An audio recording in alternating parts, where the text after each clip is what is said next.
Hay una que verdaderamente ha de haber parado de la silla más de uno, ¿no?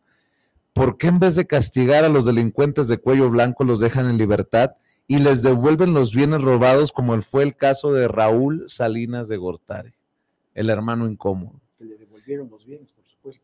A ese nada más le faltó que se le pidiera a todos los mexicanos que firmaran una disculpa pública para hacérsela llegar al señor.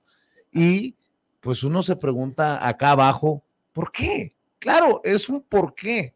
¿Qué hay detrás de una decisión de esta magnitud cuando tenías un pasaporte falso, cuando tenías grabaciones, cuando tenías tanto?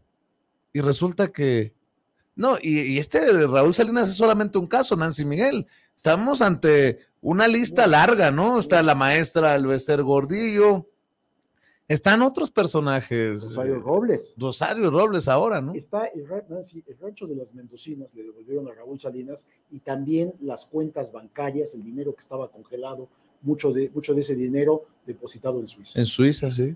Pero además era una investigación internacional, o sea, no hay que olvidar que las evidencias no solo se habían generado en México, todo el saqueo que hubo, además tampoco hay que olvidar a qué pues dañaron, ¿no? En aquel momento, a qué área específicamente, y era a la que ayudaba a los más pobres. La CONASUPO fue parte de este saqueo brutal de Raúl Salinas de Gortari, y por supuesto que el presidente sí elige a quién va a poner en la pregunta, no es fortuito que haya mencionado a Raúl Salinas, como decías, Vicente, el hermano incómodo de Carlos Salinas de Gortari, pues porque es el más claro ejemplo de todas las evidencias que se tenían de que había un saqueo al erario de la nación, y eso es un delito, es el delito de peculado. Los servidores públicos, primero había otra serie de delitos, o sea, no tenía por qué familiares cercanos al presidente, es decir, sus hermanos, estar operando cosas del gobierno. Eso ya de entrada es otro ilícito también de corrupción. Más allá de eso, si se roban el dinero del presupuesto, del dinero del pueblo, eso es otro delito y tienen que ir a la cárcel. Y este señor fue a la cárcel, sí, es verdad, hay que recordarlo, Raúl Salinas estuvo en prisión, pero no por un asunto de justicia.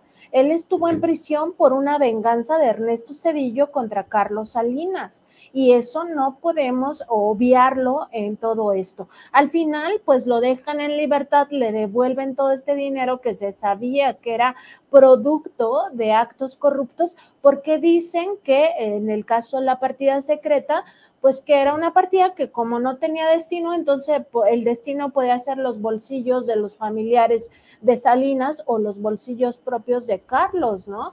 Y eso me parece es una interpretación que hacen de la ley muy lesiva contra el pueblo de México, y es parte de los muchos casos que podemos ver donde la Corte falla en contra del pueblo de México, y que estas interpretaciones legaloides pues acaban beneficiando a grupos de poder que todavía tienen pues fuerza política en nuestro país. Carlos Salinas, aunque no esté en México, sigue teniendo fuerza.